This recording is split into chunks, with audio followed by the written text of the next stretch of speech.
Mon intention, c'est de divertir le peuple et de les faire réfléchir aussi. Pas que divertir. Non, je suis pas... J'aime l'humour, mais pour moi, le théâtre, qu'est-ce qui a fait Molière, qu'est-ce qui a fait Shakespeare, qu'est-ce qui a fait Victor Hugo. Ils nous font bouger notre cerveau, notre tête. D'ailleurs, c'est pour ça qu'à leur époque, ils étaient persécutés. Et même encore, oui, ils ont été Cyrano de Bergerac, assassinés. Et Molière, la gloire nationale, fausse comment, quoi. Tu vois, parce qu'il dérangeait. Il disait des choses. Dans cette époque. Imagine les artistes qui n'osent pas aujourd'hui.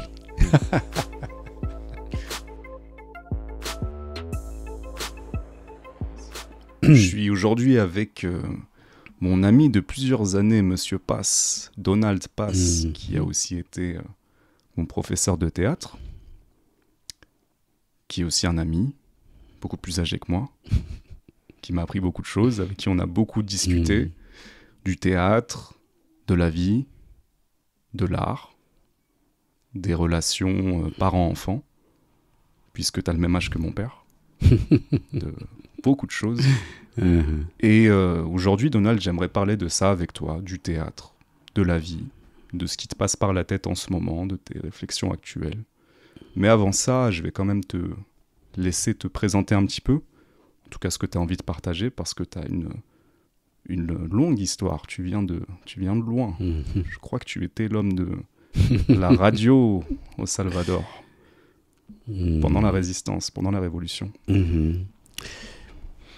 Si, bueno... En français, s'il vous plaît, par contre. On va y revenir plusieurs fois. Oui. Oui. Bah oui, je me dédiais tout le temps au théâtre. Et c'est vrai, à un moment de ma vie, quand j'étais adolescent, et chez nous, il y avait les mouvements pré-insurrectionnels, pré-révolutionnaires, si on peut dire. Les idées révolutionnaires fourmillaient dans notre pays. Moi, étant jeune et rebelle aussi à la base aussi, moi, je me suis emporté avec les mouvements. J'ai commencé avec l'art, on a organisé quelque chose que c'est un mouvement culturel, il s'appelait le mouvement de la culture populaire. Et après, j'ai passé à la Commission nationale de propagande, à la clandestinité. J'avais la parole, j'étais orateur, disons que j'étais dirigeant étudiantil aussi, j'avais la parole. Essaie de rester proche du micro, Donald. Oui. On a organisé les premières nucléos de la radio. Mais ça, on le faisait en San Salvador, chez nous, dans les toilettes. On avait conditionné les toilettes et c'est là qu'on enregistrait. Et qu'est-ce que vous enregistriez à l'époque? Bon, j'étais responsable d'enregistrer. Et il y avait un petit journal de l'organisation révolutionnaire, qui s'appelait la CFPL, Force Populaire de Libération. Et on avait un petit journal clandestin qui s'appelait Les Rebelles. Et moi, les contenus, je les passais, à l'époque c'était cassette, pour être distribués. Des fois, on faisait des prises de radio, on diffusait les manifestes, les propositions de la résistance dans ce moment. Et c'était moi ce qui formait le premier groupe de la radio. Ouais. Tu avais quel âge à l'époque?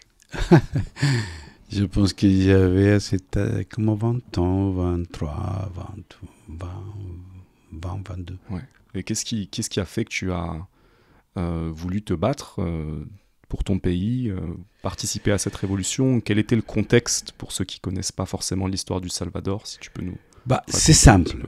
On vit dans un pays très pauvre, petit, densément peuplé, sans industrie, sans tourisme, sans rien. Disons que ce que nous produisons, c'est de l'immigration pas chère et la main d'œuvre pas chère pour les Américains. C'est ça qu'on exporte. À part, sucre, café et ça, mais je pense qu'on exporte beaucoup plus de la main d'œuvre, tu vois, des travailleurs pas chers. C'est ça.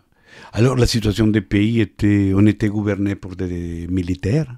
D'accord. Tout tout. Les présidents étaient militaires, les ministres étaient militaires, le ministre de Santé, d'Éducation, tout le monde.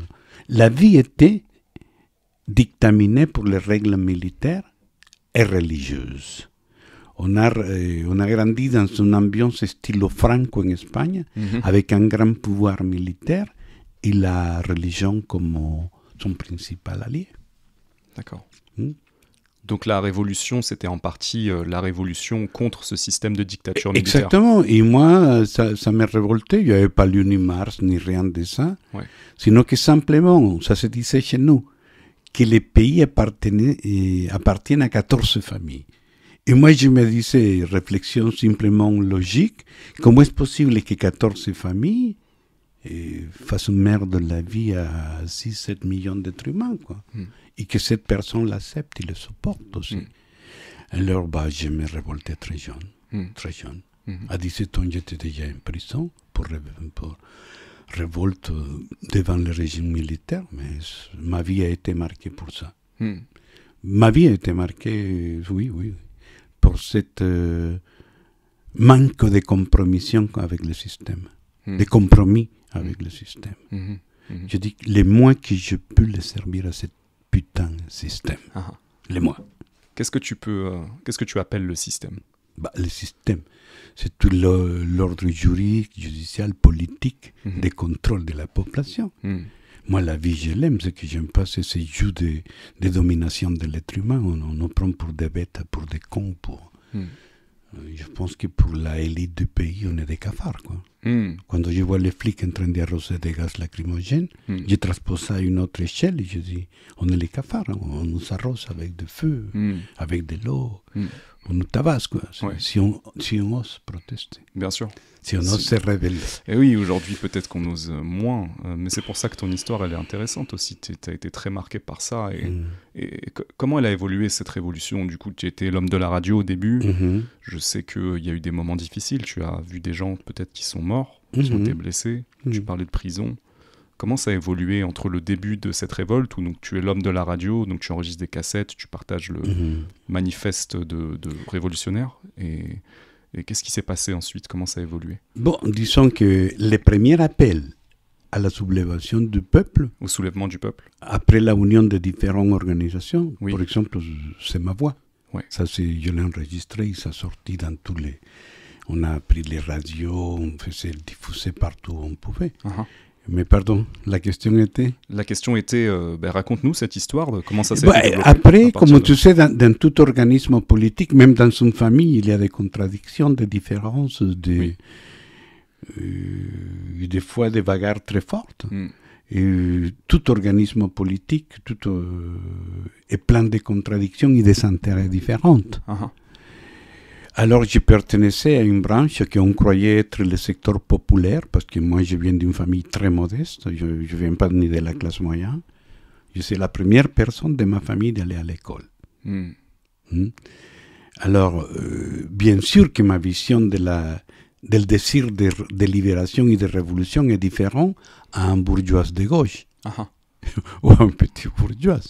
Aunque il y a plus de connaissances scientifiques ou sociologiques que moi. Mais les points de vue de pourquoi on lutte n'est pas les mêmes. Ils luttent pour prendre le pouvoir, mais faire travailler après aussi, encore.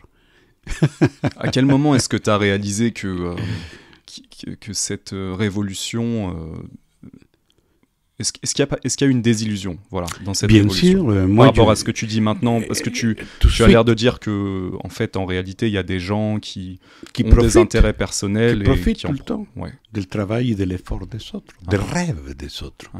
À cette époque, je disais que la droite nous exploitait la force du travail et la gauche nous rêve. On est entre les deux. On est prisonnier entre les deux. Et à quel moment tu t'es rendu compte que dans cette révolution, vous étiez exploité peut-être? Disons, pas exploité, mais oui, d'une manière, oui, parce qu'on travaillait même gratuite. On travaille sans être payé, tu offres ta vie même. Tu vois? Et c'est que nous, et mes amis, le secteur avec qui je travaillais, on venait du secteur populaire, mais comme j'arrive à la Commission nationale de propagande, là on se retrouve avec des gens qui viennent des autres secteurs, des secteurs de la classe moyenne, même de la bourgeoisie. Bah, c'est eux qui commandent. Et nous, on est les ouvriers de la révolution aussi. Tu vois, on est là pour recevoir des ordres. Une question, Donald, pour clarifier, propaganda en espagnol, ça se traduit comment en français? C'est la propagande ou ça veut dire autre chose? Commission nationale de propagande, je ne sais pas si c'est le bon mot, c'est pour ça que je te demande. Communication, je ne sais pas. Je crois que c'est plutôt... communication, c'est qui diffuse. Oui, de diffusion. De diffusion. Peut-être c'est ça le mot, ouais. Pour enlever la connotation. Mais tout de suite, on voit même dans la lutte, oui. Et on nous avait dit qu'on était égaux, qu'on allait faire des sacrifices égaux pour libérer notre peuple. Et non, c'est la même échelle. Ceux qui ont des pognons, ceux qui ont la connaissance, qui ont les contacts internationaux, c'est les dirigeants. Ils ne risquent pas sa vie pratiquement. Ils se protègent très bien. Ils ceux qui font tout le travail de la rue, la révolte, les pierres, les combats avec les flics, bah, c'est le peuple. Le peuple est à nouveau instrumentalisé. Et là, je me suis rendu compte très jeune, très vite. J'ai commencé à questionner. J'ai commencé à formuler qu'à l'intérieur de nous-mêmes organisations, il y avait une lutte des classes. Ah, à l'intérieur même de l'organisation révolutionnaire qui utilise les concepts de lutte des classes. Oui. Je disais à l'intérieur, il y a une lutte des classes. Il y a un secteur, le même secteur provenant des classes sociales supérieures qui se profitent de nous, qui venons des couches populaires. Et ils croient qu'on est bête. Ils pensent qu'on ne pense pas. Eux, ils pensent. Ils sont l'avant-garde. Nous, on est la main-d'œuvre. Mais ils se trompent. Parce que dans les peuples, il y a des gens qui réfléchissent aussi. Même si on n'a pas eu l'opportunité d'avoir les études qu'ils ont eues, mais ça ne nous empêche pas de réfléchir. On n'a pas la connaissance académique. Ça nous manque. Mais la réalité, on la comprend. Parce qu'on l'a vu, on l'a suivi. Nos parents l'ont suivi. On a vu ce que nos parents ont vécu.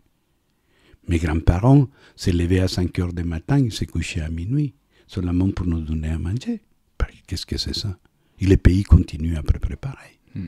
Alors, les contradictions se sont aiguisées, on peut dire, et à l'intérieur de l'organisation, entre différents secteurs. D'accord. J'étais considéré, je partais... L'autre problème, c'est une chose qui a causé un problème, écoute ça, c'est que toute l'équipe que j'avais dans la radio, c'était des artistes. Et parce que j'avais imaginé une radio que seulement soit pas d'aller lire les communiqués de guerre. Aujourd'hui, on a tué 15 soldats, on a abattu 12 avions, un hélicoptère. Tu vois, non, je voulais que la radio soit culturelle aussi, qu'on diffuse des éléments et ils diffusaient des contenus artistiques, des poésies, de la musique. Et on avait, même avec des marionnettes, on avait pensé ça, et de donner une animation, tu vois, culturelle à travers la radio. Ça, c'était mon projet, ma proposition. Au départ, c'était accepté pour les chefs, disons. Et dans les changements, dans la lutte de pouvoir, il y a eu un changement. Moi, je ne convenais plus. Et ils m'ont dit, comme ça, texto, que je devais éliminer ce groupe parce que c'était des artistes. Et que dans des structures politiquement, idéologiquement sérieuses comme les radios, on n'a pas besoin d'artistes, de fous. D'accord. Entonces, Donald, moi, j'étais considéré un ex-artiste, mais un cadre responsable. J'avais fait mes preuves. Face à la révolution. Et je n'ai pas accepté l'ordre, je me disputais. Et j'ai eu... Bon, quand tu obéis pas à ton chef supérieur, ton petit chef, mais bon chef quand même, tu vois, une époque de guerre, tu risques très grave. Et là, oui, j'étais très critique. J'ai commencé à voir, Magnol, tout le monde le dit, 30 ou 40 ans après, les gens sont déçus. Et j'ai vu les germes de ce qui a été et je n'ai pas cru plus à cette dirigeance dite révolutionnaire. Pour moi, ils ne sont ni de gauche ni révolutionnaires. C'est une classe moyenne, une petite bourgeoisie qui a instrumentalisé le peuple pour prendre le pouvoir. Je le définirais comme ça. Et moi, je disais que je n'allais pas donner ma vie pour la petite bourgeoisie, ni pour la bourgeoisie. Je suis capable de donner ma vie. Je l'ai offert, ceux qui m'ont connu le savent, mais pour mon peuple, Mm. pas pour la bourgeoisie, Mhm. pas pour les industriels, les bourgeoises. Non. Il y a des gens qui ont participé à cette révolution avec toi qui sont morts. Beaucoup, Ouais. beaucoup. La majorité de mes amis sont morts. Tu m'as raconté plusieurs fois que c'est pas passé loin pour toi aussi. Mais oui, mais oui. C'est pas facile. Hein. On reste vivant, on est vivant. Mais il y a des moments qui sont durs pour nous d'être vivants. Par moment, je disais, ah, mon camarade qui est parti avec l'idéal de la révolution, il est parti content. Nous, on a vu qu'on nous a arnaqués, qu'on nous a instrumentalisés, tu vois, et que les objectifs pour lesquels on luttait, on est loin. Ouais, servait des intérêts. On a eu 100 000 morts, pourquoi? Pour que 10 chefs militaires de guerre soient remplacés par... arrivent à être le nouveau riche du pays. Ministre, président, c'est tout. Mais les peuples, les changements, ils ne sont pas... Dans les peuples, ils ne se font pas sentir. Au contraire, quand ils sont pactés, les fins de la guerre, ils sont... la violence sociale est devenue très forte au pays. Parce que les problèmes de fond du pays, ils n'étaient pas traités ni résolus. Même pas dans les accords. Ce qui les intéressait, c'est se partager le pouvoir. C'est ça. Tu dirais... Avoir les délices du pouvoir, avoir des gardes-corps, de ça, manger dans des restos très chers, où tu ne payes rien, parce que tu ne payes pas. Hein. Tu ne payes rien, ça. Ni où ils habitent, ni les gardes-corps, ni les repas, tout est payé, quoi. Gratos. C'est terrible de se rendre compte à quel point un pays est aux mains d'une oligarchie qui fait tout pour ses propres intérêts. Et de voir qu'une oligarchie peut être remplacée par une autre, en fait. Et que la révolution est parfois le moyen pour certains oligarques ou ceux qui veulent le devenir de renverser un pouvoir. Révolution, c'est un grand mot. C'est un mot joli et motivant pour... c'est une lutte des gangs. C'est une lutte de gangs pour toi. Ouais. C'est une lutte armée de différents groupes qui ont différents intérêts pour prendre le pouvoir. Ils se font la guerre, quoi. J'ai plusieurs questions que je veux te poser, mais on va y aller dans l'ordre avant de te parler du côté subversif de l'art, parce que je sais que c'est quelque chose d'important pour toi dans ta conception de l'art, et avant de parler du théâtre aussi, pour continuer sur le Salvador et ses histoires de gangs. On dit que le Salvador, c'est un des pays les plus dangereux au monde. C'est quoi ta perspective sur ça aujourd'hui? Comment tu analyses ça? Le monde est dangereux. Je crois que Biden est plus dangereux que le Salvador entier. C'est vrai, je suis complètement d'accord. Oui. C'est vrai. Hein. Il y a eu des moments, je me rappelle, il y a en 2015, je crois, qu'il y a eu un jour qu'il y a eu 62 morts. En une journée. 662. 62 morts. Dans une seule journée. Des violences civiles. Des arnaques, des gangs et tout. Oui. Mais, malheureusement, disons que je viens d'extraction populaire, comme je te dis, mais l'art, la révolution, la lutte m'a amené à me relationner avec différentes couches sociales. Je dirais que c'est pas que je renie mes origines, mais mes amis pratiquement que j'ai quand je vais au pays, c'est des gens de classe moyenne. Et chez eux, ça ne se vit pas ça, cette violence. Oui. La violence, elle existe, mais dans les quartiers populaires. Sur les gens du peuple. Pour la même gens du peuple. Oui. Parce que c'est les mêmes gens originaires qui n'ont pas de ressources, qui n'ont pas de futur, d'options devant la vie. Bon, se met aux gangs et extorsionne les mêmes gens de son quartier. Au moins dans la guerre, l'idée c'était d'aller toucher aux riches. Là non, là on touche aux pauvres. C'est les pauvres qui se massacrent. Parce que les riches sont très protégés. Les riches, tu ne peux pas arriver. Tu n'arrives pas. Et pour en revenir à la révolution, à quel moment est-ce que tu as dû quitter le pays, le Salvador? J'ai quitté décembre. J'aime pas les dates, mais ça, je me souviens. 27 décembre 1980. Ok. Et oui, j'ai sorti avec mon ami, ma compagne, et mon fils de 5 mois, on est sorti vers le Mexique. D'accord. Qu'est-ce qui faisait que vous étiez forcé de sortir à ce moment-là? Les gens avec lesquels je travaillais, qui m'appréciaient, je sais qu'ils m'appréciaient, qui me protégeaient même, et m'ont aidé à sortir. Et les derniers conseils, je te le dis comme ils me l'ont dit. Ouais. Et maître, on m'appelait comme ça, c'est bon, maestro, maître, et sortez au Mexique, on va vous contacter. Et si par hasard ça triomphe la révolution, ne rentrez pas. Et s'il triomphe, ne rentrez pas, attends qu'ils se usent, qu'ils se dévoilent ce qu'ils sont. Bon, j'ai quitté le pays il y a longtemps. Disons que j'allais être, parce que la théorie, j'étais ce qui organisait la radio, il y avait certaines influences, on peut dire, dans certains secteurs culturels. Et comme j'ai commencé à dénoncer les abus de pouvoir à l'intérieur de la révolution en 1979, ça me coûtait cher.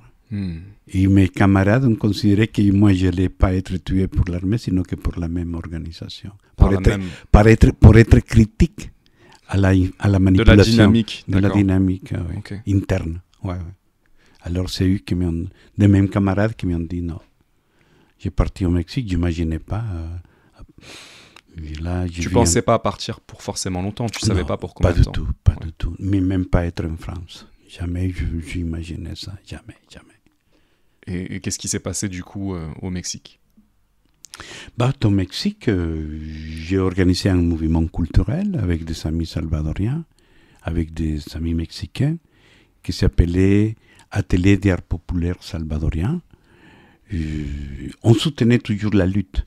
Notre travail, ce n'était pas de faire des expositions artistiques seulement pour l'art, sinon que pour nous, l'art avait une fonction sociale, c'est que c'était d'aider aussi à cette lutte. Et avec des amis de Guatemala qui ont vécu parallèlement après mon expérience, on a restructuré un groupe de théâtre qui s'appelle Théâtre Vivo, s'appelait parce qu'il n'existe plus, Théâtre Vivo. Vivo, ça veut dire vivant, c'est ça? Vivant. Et avec eux, on s'entendait super, on s'entendait idéologiquement, philosophiquement et théâtralement aussi. Et j'ai travaillé avec eux. On a fait une tournée de 3 mois Canada, 3 mois l'Europe. En Europe, oui. D'accord. Donc c'était la première fois que tu allais au Canada et en Europe? Oui. Et dans cette période, au Mexique, au Chiapas, dans la frontière avec le Guatemala, il y a eu un massacre des Sansons indiens. D'accord. Et il y avait les Indiens, et la communauté des Indiens fuyait l'armée guatémaltèque, mais le gouvernement mexicain ne voulait plus de réfugiés parce qu'il y avait déjà pas mal. Et il a posté son armée aussi du côté de la rivière pour ne pas les laisser passer. Et là, ils les ont acribillés à tir, théoriquement des deux côtés. L'armée mexicaine les nie, mais théoriquement des deux côtés. Côté guatémaltèque, armée guatémaltèque et armée mexicaine.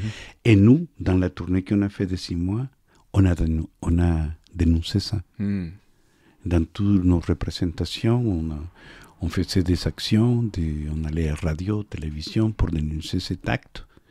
Et pour nous, barbare. Et quand c'est fini notre tournée en France, c'était le dernier pays, on rentrait au Mexique.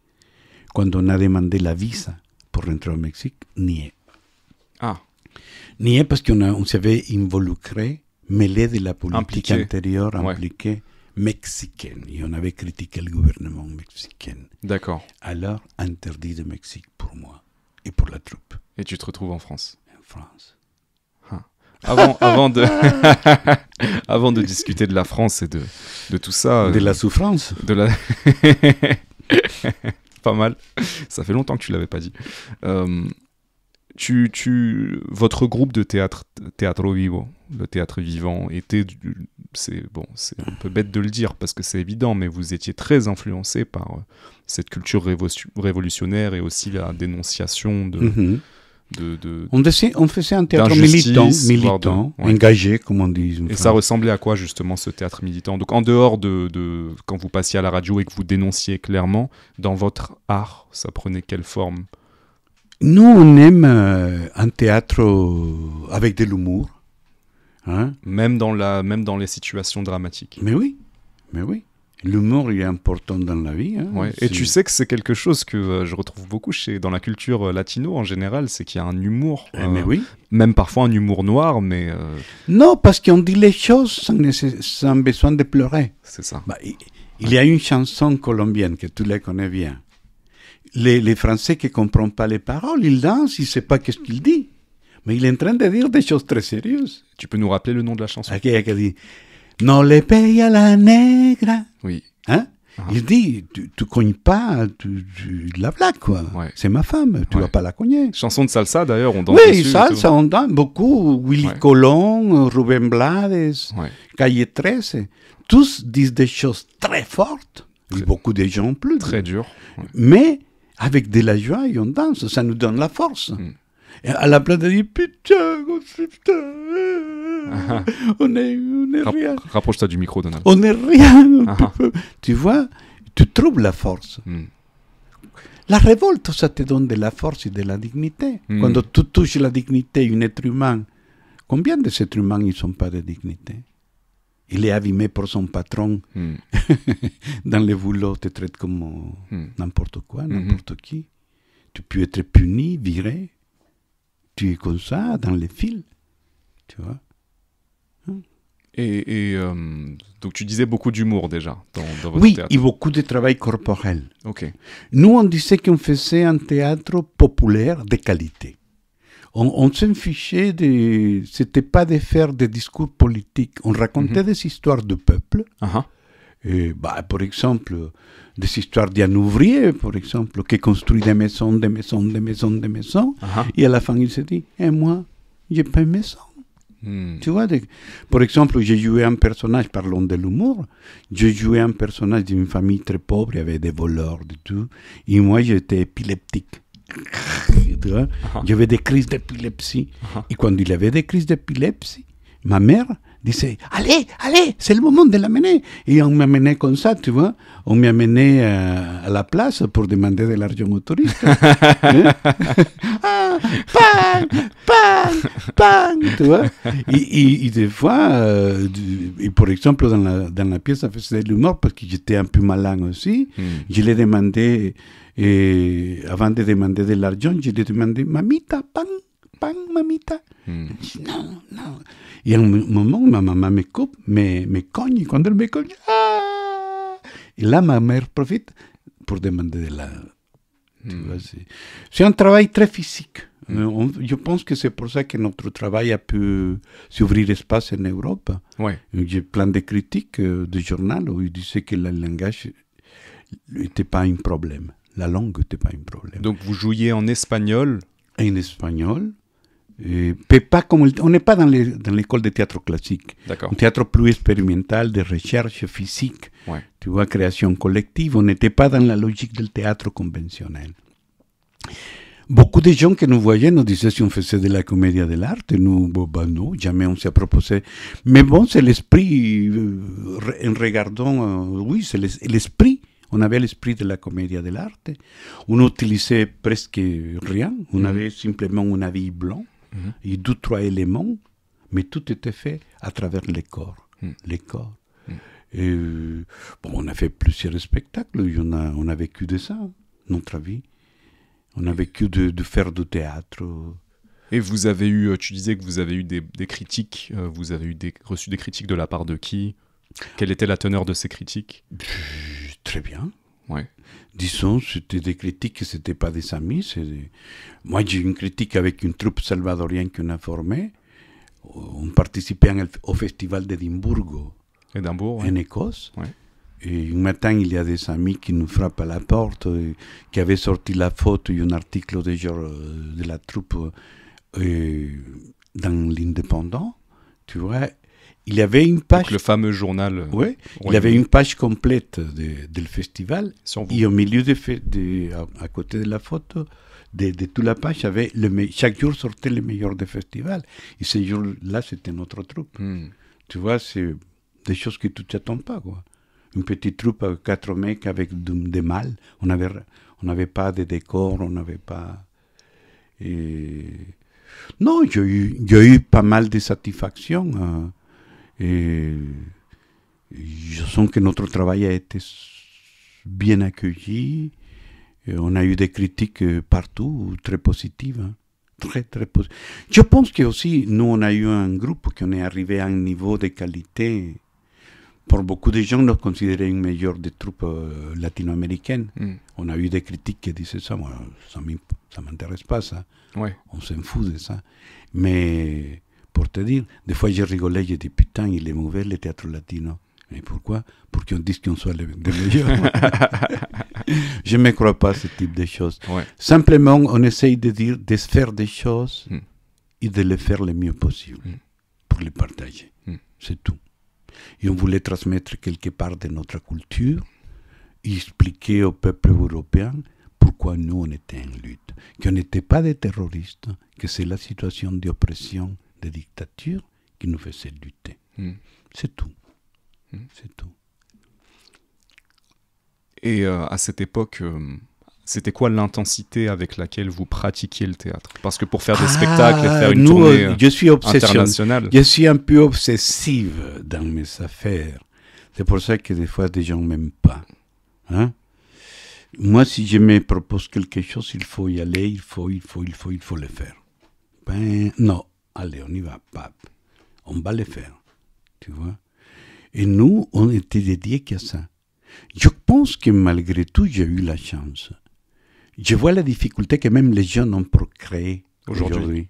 Tu vois, que théoriquement, ils ont des formations, ils ont plus de possibilités, mais je vois la difficulté. Je vois de vivre de l'art. Tu peux faire de l'art, mais vivre de l'art, c'est différent. Mais j'ai eu la chance dans ma vie, dans certains moments, pas toujours, de trouver les gens qu'il me faut. Les fous. Les fous qu'il te fallait. C'est la union des fous qui change tout. Parce que si tu te unis avec des normaux, tu vas faire que des trucs normaux. De bosser, de penser en l'argent, tu vois, ma promotion personnelle. Wow. Tu vois, comment j'ai voulu gagner plus de fric. Wow. Tu vois.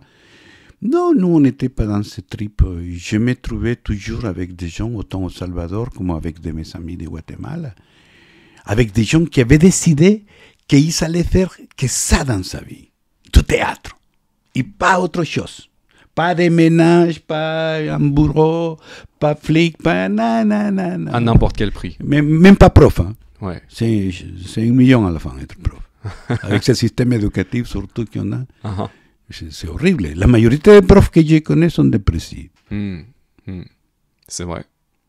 Et quand c'est un beau métier, quoi. C'est un beau métier. C'est un beau métier. Tu penses que c'est dû à quoi? On le sait tous, non? Hein? Il y a des intérêts très puissants qui empêchent que tout ce que c'est public se développe et tout ce que c'est en fonction du peuple fonctionne. Tout ce que c'est en fonction du peuple ne fonctionne plus. La poste. C'est terrible, la poste en France. Tous les services publics, c'est la santé. Ouais. Hein? Ouais. Tout ce que c'est public, ils veulent privatiser tout, c'est tout. Hein. Passer des pognons au privé, quoi. Pour revenir pour finir, nous, on était dédiés qu'à ça. On n'avait pas un autre objectif dans notre vie. Du coup, ça donnait quoi? Ça donnait qu'on pouvait se dédier vraiment à notre art, à notre travail. On s'entraînait. On avait une préparation physique, orale. On travaillait. Même donc vous faisiez du théâtre tous les jours, en fait? Tous les jours, oui. Oui. C'était comme un travail comme une autre personne. Et plus que 8 heures. Plus que 8 heures par jour. Après, tu sors, tu travailles chez toi, tu prépares. Non, on travaillait professionnellement. Ça veut dire que nous, on est arrivé à être une troupe qui avait certains niveaux. On était déjà arrivé à être invité des festivals. Tu vois, on participait dans des festivals en Suisse, en Suède. Et là, c'est plus facile, quoi. Mais on avait un travail quotidien fort. D'accord. On était intense. vraiment intense, en forme. On communiquait vraiment, on avait l'intensité et la force. Si. Tu avais quel âge dans cette période? Je ne sais pas, moi avec les dates, je pense que j'ai arrivé ici comme à 25, 26 ans. En France? Non, plus, non, 27 ans. D'accord. Mais bon, je m'ai maintenu actif jusqu'à, on peut dire, 65 ans. Hein. Ouais, dans le théâtre. En faisant du théâtre, en donnant des cours.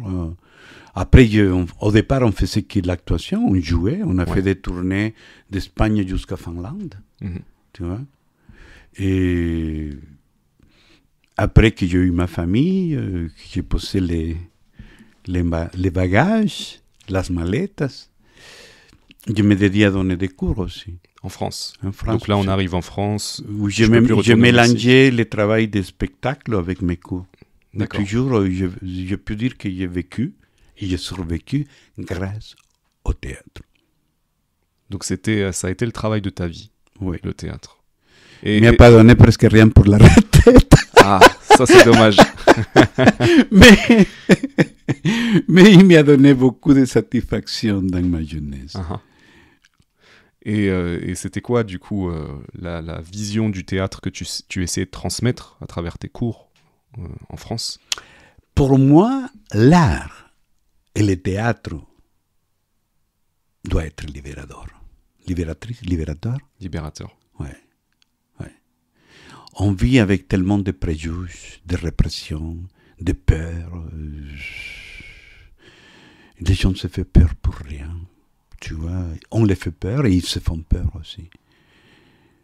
Et pour moi, l'art doit faire un travail personnel, tu vois, pour que l'être humain se sente plus sûr.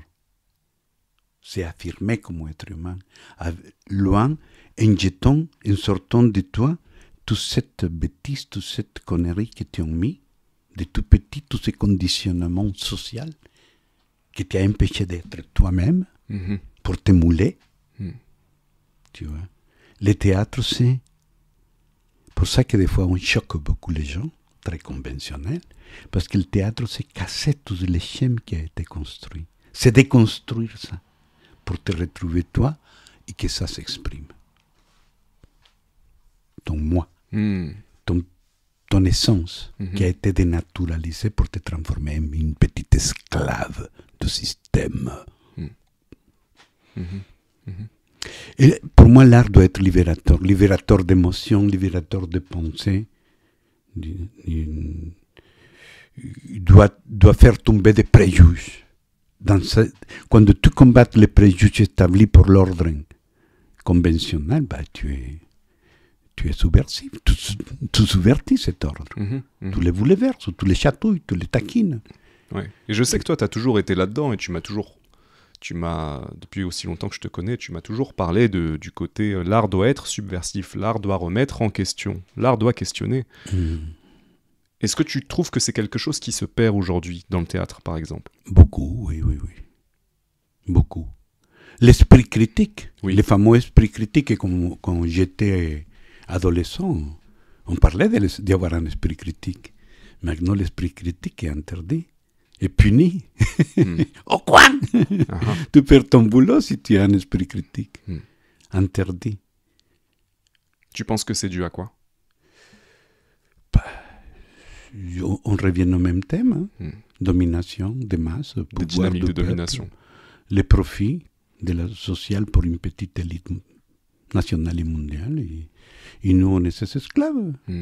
Bon, je sais que la majorité des gens qui travaillent pas que je dis ça, mais bon, je m'excuse pour vous, mais on est des esclaves avec un petit peu de meilleures conditions. Mais on doit payer la voiture pour aller travailler. On doit payer la maison pour aller travailler. Tu dois payer tout, tes billets pour aller travailler. Je pense que bientôt on va payer pour travailler.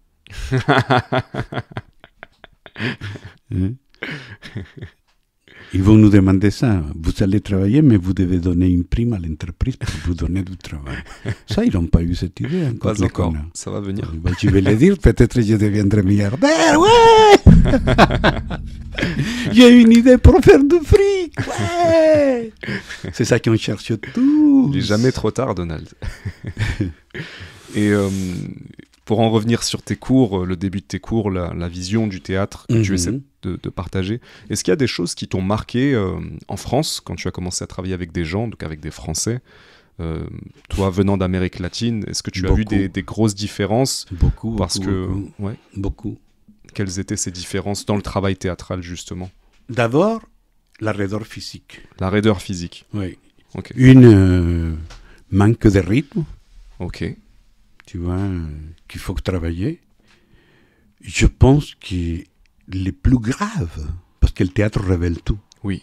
Le théâtre, c'est un révélateur, quoi. Ouais. À travers autant le mouvement que la parole. Tout.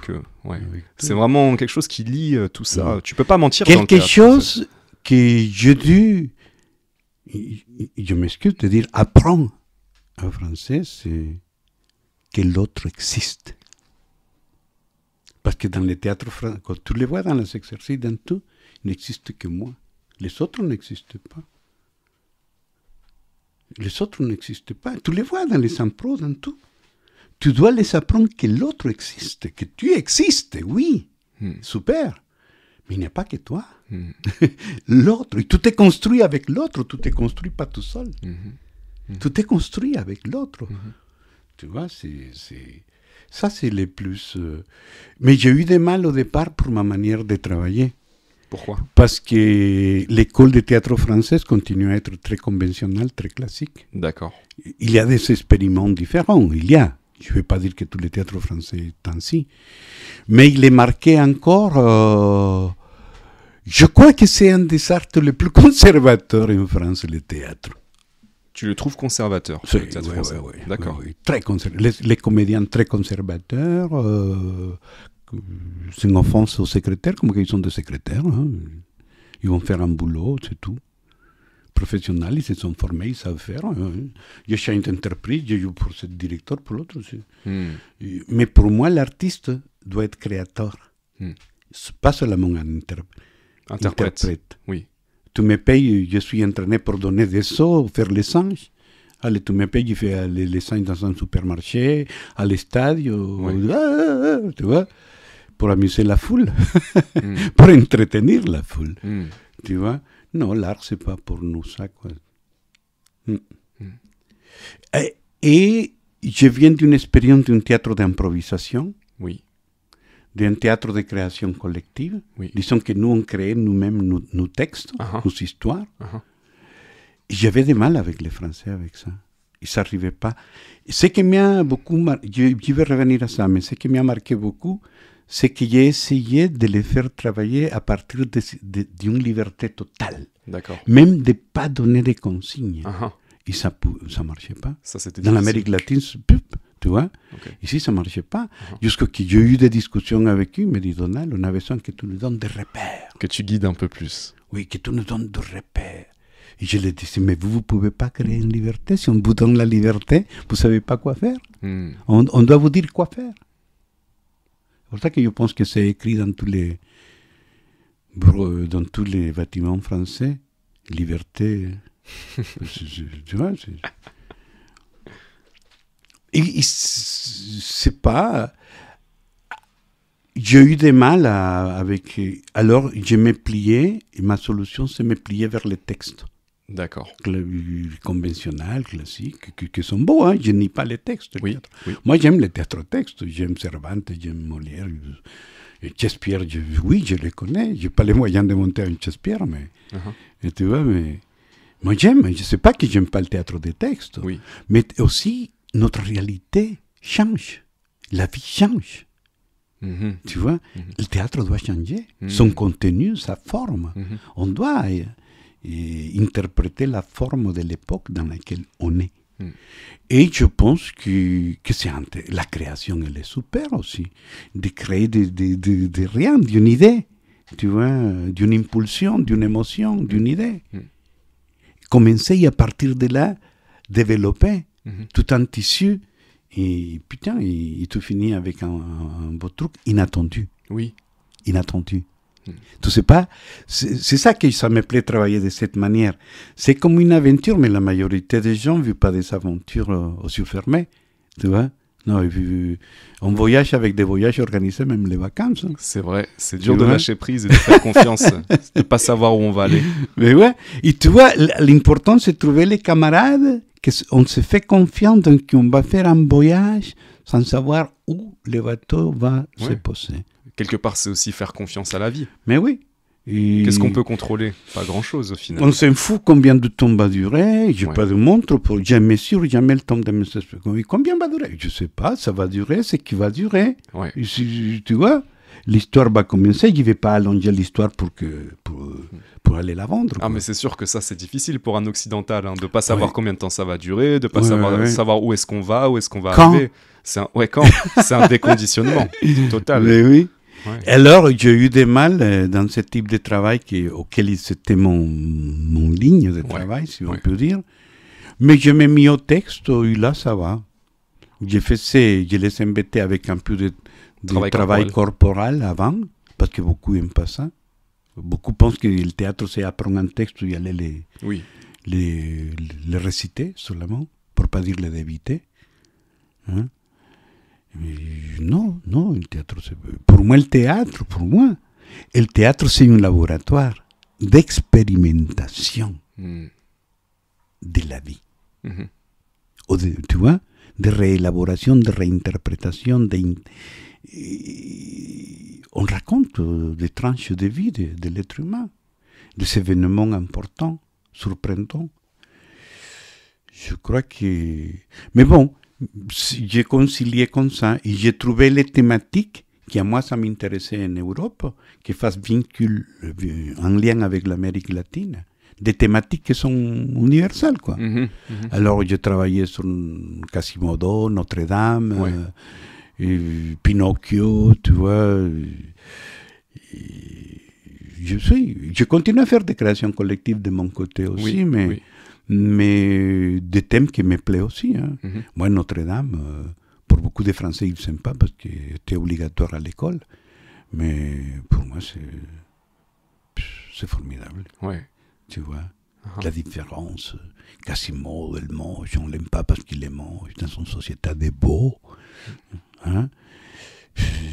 Mais quand tu te rends compte que c'était l'âme et l'esprit plus beau qu'il y avait, quoi, tu vois, et tout ce qui raconte l'histoire. Non, j'aime bien. J'ai touché ces thématiques faisant le lien entre nous, de la littérature, de la culture universelle, mais aussi la situation française aussi, ou européenne. Moi, je suis étranger. Je suis traité comme étranger. Certaines personnes croient que je suis arabe. On me traite comme arabe. Avec ta barbe. On me traite comme sale arabe, mais on ne va pas les raconter. Tu vois et pour ça, je ne la coupe pas. Qu'ils pensent que je suis arabe. Je m'en fous. Je peux être arabe, je peux être juif. Je suis de la terre, quoi. Je n'ai pas une nationalité. Oui, on te met une étiquette, mais je m'en fous des étiquettes. Je n'ai pas un drapeau chez moi. Je n'aime pas les drapeaux, je n'aime pas les signes. Ils sont guerriers tous, pratiquement. Tu vois, j'aime pas tout ça.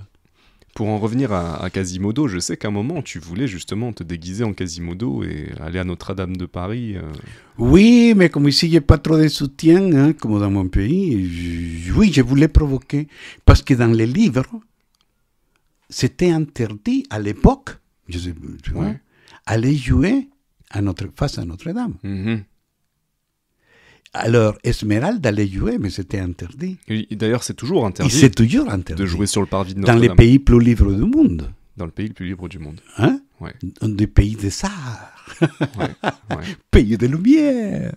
C'est interdit encore aujourd'hui. À moi, je voulais défier ça. Je voulais le dire. Parce qu'il y allait jouer. Avec un petit spectacle de marionnettes.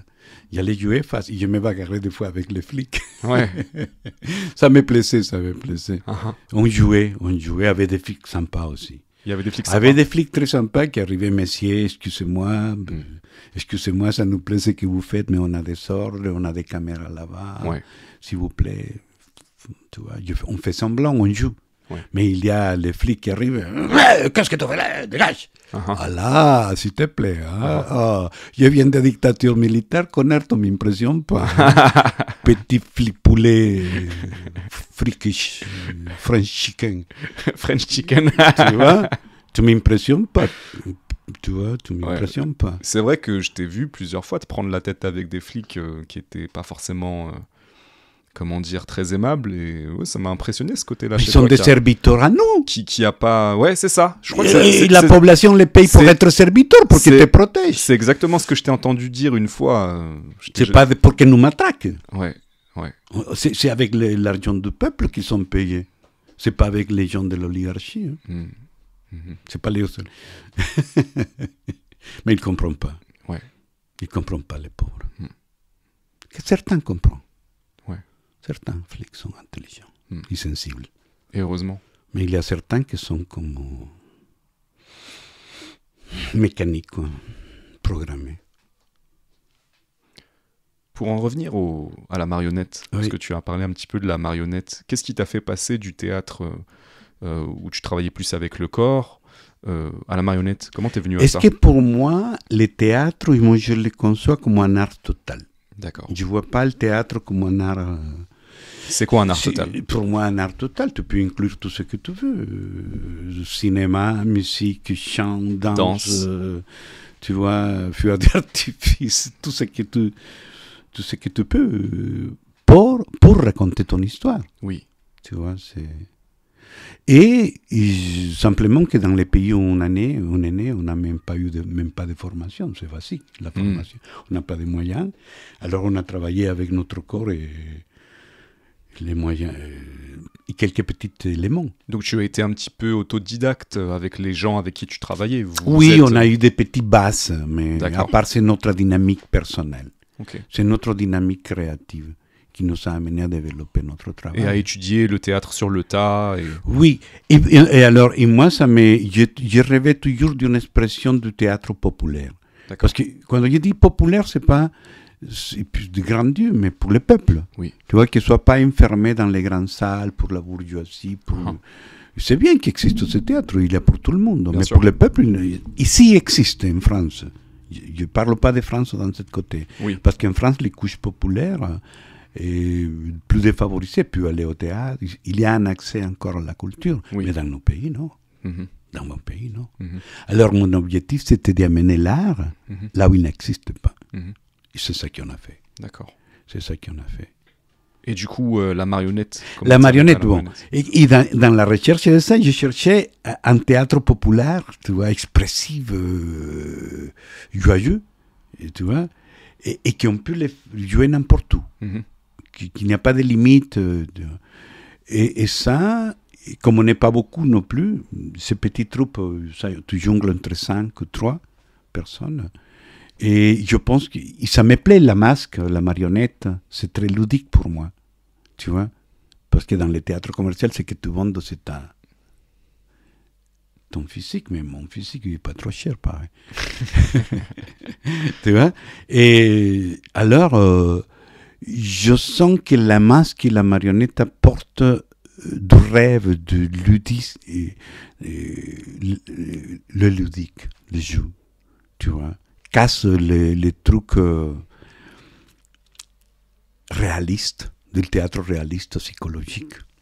D'accord. Tu vois, linéaire, comme les films, les trucs de télé, que c'est pareil que chez toi. Hein.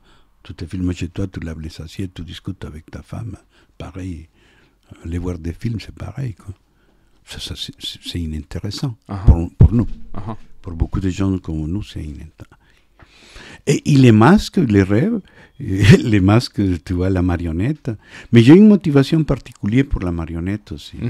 Dans l'histoire que je te racontais de la radio, je t'avais parlé de qu'on pensait amener des marionnettes. C'était un ami marionnettiste qui venait parce qu'il avait créé un personnage de la ranita, Aurora, que c'était un personnage qui racontait la lutte sociale à partir d'un match de foot. D'accord. On l'a créé ensemble, lui et moi. Ouais.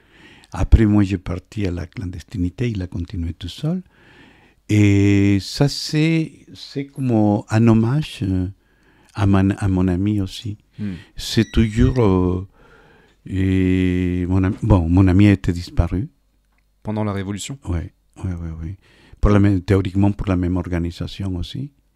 Parce que les conflits se sont augmentés. Je peux voir les... Comment se dit ça? Les germes. Les germes. Tu vois, le théâtre, l'art m'a appris à ça, à voir les germes des choses. Et là, je l'ai vu. Il y a des gens qui ne l'ont pas vu jamais. Et mon ami, c'est lui, une des personnes qui m'a aidé pour sortir du pays, s'appelle Roberto Franco, un marionnettiste.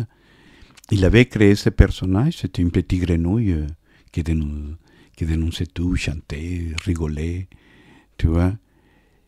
Et ils ont disparu. Parce que dans la contradiction de pouvoir interne des organisations, les commandants de l'organisation dans laquelle on était, il a été suicidé. Ils disent, tu vois, il a été suicidé. Le principal leader, le créateur de la lutte révolutionnaire au Salvador s'est suicidé. Tu vois, on ne les croit pas.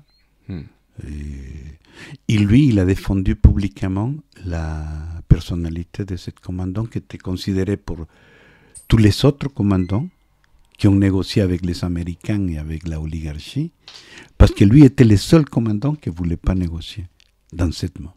Il disait qu'on ne pouvait pas négocier pendant que les organisations du peuple n'avaient pas la corrélation des forces à son faveur. Parce que sinon, c'est passé ce qu'il avait dit. Le peuple il allait être seulement instrumentalisé encore. Et Roberto a défendu l'honneur de cet commandant disparu. Et il a disparu aussi. Donc, t'orienter vers la marionnette, pour toi, c'était aussi une manière de lui rendre hommage. Hommage, à part de que ça me plaît. Et parce que c'est lui qui m'a ouvert les contacts avec la marionnette aussi. D'accord. Il était déjà marionnettiste et il nous a donné un atelier de marionnettes à ma troupe que j'avais au Salvador. Et après, il s'est intégré avec nous. C'était un pote, un camarade, un compagnon de la vie, quoi, de l'art, de la vie.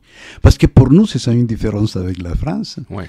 Ici, l'art, pour la majorité, c'est comme un autre boulot. Tu vois, tu fais ton travail, tu fais tes sorts, tu vois. Nous, non. Nous, c'est comme une petite... On compartimentalise. La vie, c'est différent à ton travail. Nous, non. Nous, vie et travail, c'est le même trip. On est ensemble, on vit même ensemble. On vivait ensemble. Ouais. Parce que sinon, on ne pouvait pas. À la bourgeoise, on ne pouvait pas, chacun son appart, tu vois, sa voiture. Non. On sacrifiait tout ça. On s'en fichait tout ça. On vivait ensemble. La troupe payait 12 appartements. Mais on avait l'argent pour payer 12 appartements et des salaires. Mais je pense que je m'éloignais de la marionnette. Et la marionnette, la motivation, c'est à double voie. Une, un honneur, un hommage personnel à mon ami qui m'accompagne, qui est là avec moi aussi. Et l'autre, la magie de la marionnette en soi. Tu vois, c'est magique la marionnette. Et là, j'ai fait un théâtre, j'ai développé un théâtre après l'expérience avec les Guatémaltèques, plus ou moins masque, marionnette et théâtre. Tu vois, c'est objet. Ouais, je sais que tu as travaillé sur Pinocchio, par exemple. Et tu as toujours été critique de la version Disney de Pinocchio, par exemple. Oui. Alors pourquoi? Est-ce que tu peux nous expliquer pourquoi tu déplores le fait que les gens ne connaissent pas réellement Pinocchio? Mais c'est pareil avec Notre-Dame. Oui, c'est vrai. La version de Notre-Dame, est-ce qu'il n'y a rien à voir avec la version originale? Il n'a rien à voir.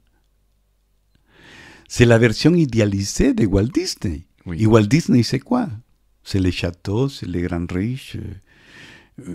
pour te dire, Pinocchio, la base de Pinocchio, comme il naît Pinocchio, la marionnette, c'est un vieux menuisier dans une situation catastrophique, sans boulot.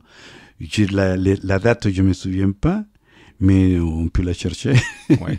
Tu vois, il y avait une crise en Italie terrible, une famine. Et lui, il n'avait même pas à manger, il n'y avait pas de feu pour la cheminée. Alors, il a rêvé de se construire une petite marionnette, tu vois, en bois, qui sache faire des galipettes. Hein? Et qu'avec cette marionnette, il allait faire le tour du monde et gagner son vin et son pain. C'était le rêve de Geppetto.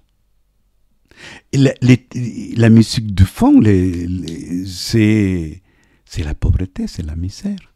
Et tu vois, Pinocchio de Walt Disney, Geppetto vit pratiquement dans l'opulence, la richesse, il y a des 1000 mondes, tu vois, non. C'est faux, quoi. C'est faux, quoi. Il y a une tension idéologique derrière. Masquer les différences sociales, masquer la pauvreté. Masquer la pauvreté ne doit pas apparaître. Il faut voir les princesses, les princes, tchou. Tu vois, les pauvres, il ne faut pas les voir, quoi. Quand on les voit en masse. Et là, Pinocchio, je cherchais Pinocchio pour deux choses aussi, igual que Quasimodo. Oui. La différence. J'étais étranger, j'ai vécu la différence. Et pas que moi, des milliers d'êtres humains. Parce qu'on est en train d'envahir les continents européens, et particulièrement la France, pour dénaturaliser sa culture. C'est ça, nous. On est en danger, pareil. Tu vois, je ne suis pas ça, moi. Éric Zemmour, je ne suis pas ça, mon pote. Hein? Écoute, Éric Zemmour, je t'envoie un bisou. Il doit être frustré, Éric Zemmour. Ça s'est mal terminé pour lui. Hein. Non, mais il se relance encore. C'est vrai. Bon, je sais pas si revenons à nous, moutons. Il a explosé en plein vol, c'était jouissif à voir. Et revenons à nos moutons. Oui. J'étais... Pinocchio, la marionnette. Et Pinocchio, c'est la différence. Celui-là qui est différent de l'autre, il n'est pas accepté. Il est moqué, tabassé, ridiculisé. Tu vois, toujours et Quasimodo est pareil. Il est différent aux autres. Il est borgne, il est aveugle, il est boiteux, il est borgne, boiteux, bossu, moche. Être moche dans cette société, c'est le pire qui peut vous arriver. Ça s'entend pas. Être moche dans cette société, c'est le pire qui peut vous arriver. Soyez beau et belle. Barbie et Kent. Hein? C'est les présentatrices de télé françaises, hein? Ou américaines, c'est vrai. Pareil. Hein? Si tu regardes aujourd'hui les gens qui font la météo, c'est clairement des gens qui sont choisis pour leur physique. Bah, oui. Mais c'est bien. Principalement des femmes. Au moins ça. Si la météo est pas bonne, au moins la présentatrice elle est bonne. C'est agréable. Pardon. On se calme, Donald. Pardon. Qu'est-ce que je voulais te dire?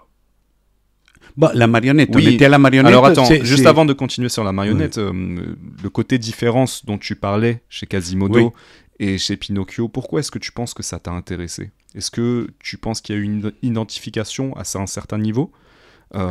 Tu parlais du fait d'être étranger, donc tu as senti cette différence. Tu as vécu le racisme aussi en France. Tu as senti tout ça? À fond. Oui. À fond. Et moi, c'est que j'ai fait un théâtre pour comprendre qu'est-ce que c'est pas dans la société.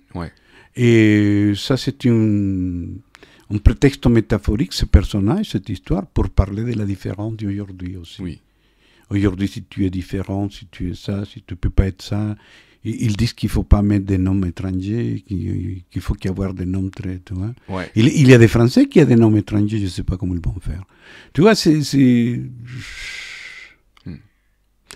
Oui, je l'ai vécu, mais je l'observais. Et je voyais comment la société française était en train de changer. Parce que je pense que la société française, comme toutes les sociétés, ont des moments mieux que des autres. Mais là, je sentais que ça venait... L'odeur me disait que ça venait un changement très fort. C'est quand Pasqua était premier ministre. Les discours, je lisais les discours de Pasqua. Pareil que les dictateurs latino-américains. Pareil, aucun Au passage, Pasqua, aujourd'hui, on sait que c'était un mafieux notoire. Ah, jusqu'aujourd'hui. Ça nous a pris du temps. Non, nous on le savait il y a longtemps. Trafic de drogue. Mais si on le savait, plein c'était le d'affaires. capot. Ouais, C'était le capot. Ouais, c'est ça. Si on ne touchait pas Pasqua, parce que toute la classe politique française tombe. C'était le C'est Don tout. Pasqua. Ouais, Mais oui, Don bien sûr. Pasquale. C'est ça. Ah, c'est ça les gens qui nous dirigent, quoi. Mhm. Tu vois. Oui, je sentais que les Front National commençaient à monter. Bah, regarde, le Front National de notre époque. Aujourd'hui, avec plus de 100 députés ou 100 députés. Ouais, c'est la tendance, très clairement. Il y a un changement profond. Là, synthétisons les changements profonds de société. Maintenant, les gens d'extrême droite passent à la radio, à la télé. Et nous, on ne passe pas, hein, mais eux, ils passent. Je vais être d'extrême droite pour passer à la télé. Parce que c'est bien un étranger, tu vois, qui adopte l'idéologie raciste, quoi. D'ailleurs, c'est intéressant, ils ont vraiment... moi, le changement du nom Front National est devenu Rassemblement National. Tu vois, c'est marrant, c'est du marketing, en fait. Rassemblement National. Mais oui, ils ressemblent plus, c'est bon, pour eux. Les business fonctionnent, ça va. Le business commence à tourner. Du coup, pour revenir à cette histoire de différence, de racisme, comment toi tu as vécu ou vu le racisme en France quand tu es arrivé ? Comme partout. D'abord, c'est le travail. Le travail le plus pénible. Ce que personne de ce pays veut faire. Ils se plaignent qu'il y a des étrangers qui font ce travail, mais eux ne veulent pas le faire. Hein. Aller nettoyer les rues, ramasser les caca, tu vois. Le travail dur dans les hôpitaux, partout, je vois le travail dur est fait pour des étrangers. Et je ne veux pas dire qu'exclusivement, mais... Et les aides-soignants, en général, tu vois les infirmiers, j'ai découvert qu'il y a plein de Portugais, tu vois, dans les hôpitaux, il y a plein de femmes africaines. Puis, on doit faire beaucoup plus d'efforts que le national. Pour être reconnu, nous, on n'est pas reconnu, on n'est pas accepté. Pour être accepté ou reconnu, tu dois être presque supérieur. Pourquoi est reconnu Zidane ? Parce qu'il était meilleur que les Français même. Pourquoi le président Benzema, tu vois, même ils ont essayé de l'accabler aussi. Combien de joueurs arabes ont été accablés ? Nasri, on peut faire la compte, tu vois, on peut compter. Non, mais ils les ont coupé la carrière. Oui, après, pour moi, Benzema, c'est différent parce qu'il a fait des conneries. Il a fait des grosses conneries. L'histoire de la sextape, pour moi, c'était très malhonnête de sa part et il fallait qu'il y ait une sanction. Après, peut-être que ça a duré longtemps, peut-être que c'est allé trop loin. On peut discuter de ça. Oui, mais tu ne peux pas laisser scotcher là ta vie avec cette histoire de sextape. Bien sûr. Je pense qu'il a évolué. Il faut laisser la justice faire son travail. Je le vois, je m'excuse, tu sais que je ne suis pas quelqu'un fanatique de foot. Je sais que tu ne regardes même pas, bien sûr. De tout. Mais tu l'étudies comme outil pour comprendre la société. Un fait humain, une histoire humaine, un fait de société. Et qu'est-ce que se dit si c'est un arabe ou si c'est un français, tu vois. Pourquoi si c'est un étranger doit être puni sortir si c'est un français, non. Qu'est-ce que c'est la différence? Non, j'aime pas ça. Moi, je ne crois pas toutes ces races, partis, différences. Je m'en fous royalement. Bien sûr, tu n'as jamais été là-dedans. Mais je sais qu'en parlant de racisme, moi, j'ai aussi beaucoup vu le racisme. Il y a du racisme en France, bien sûr, mais je l'ai aussi beaucoup vu en voyageant. Il y a partout. En Amérique du Sud, le racisme m'a vraiment... Et fort. Beaucoup, j'ai envie de te dire, choqué. Parce qu'il est plus évident. Ici, peut-être que c'est pas toujours très clair. Parfois, les gens vont te le dire en face, parfois les gens... Et la différence... Mais c'est en Amérique latine, ce que j'ai pu percevoir, c'est que c'était presque au faciès. C'est-à-dire que tu as les blancs et tu as les autres. Tu as quand même des descendants d'Européens qui vivent encore en Amérique latine, qui ont des moyens et qui ont des privilèges, même si j'aime pas cette notion de privilège, mais en tout cas qui sont... considérés comme étant supérieurs encore aux gens d'origine indienne. La couleur chez nous, non, la couleur, ça te fait supérieur chez nous. C'est ça, c'est au visage qu'on décide. Qu'on voit. Et moi, je l'ai vécu parce que j'étais parti au mariage d'une amie équatorienne avec qui j'avais vécu en Australie. Je t'ai raconté l'histoire, je la connaissais pas, je savais pas d'où elle venait, mais en fait elle venait d'une famille quand même assez aisée. Après elle a toujours été très simple, donc je me suis jamais rendu compte de ça, mais quand je suis arrivé, j'ai vu que j'ai passé un super moment, j'ai passé un mois là-bas, elle a été très généreuse, sa famille aussi, mais on était dans un truc de privilégié, c'est-à-dire qu'on était quasiment dans des quartiers privés, avec des gardiens... Entre blancs. C'est-à-dire que moi, j'étais moins européen qu'eux. Je suis algérien d'origine, donc ils étaient plus européens que moi alors qu'ils vivent en Amérique latine. Et j'ai vu que les gens d'origine indienne et black, donc descendants d'Africains, servaient. Ils étaient dans les métiers...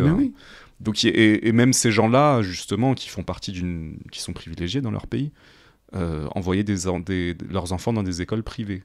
Et donc, étaient très critiques d'ailleurs du système public. Donc, ça m'a vraiment choqué de voir ça en Amérique du Sud. Je sais pas. Mais c'est eux qui commandent.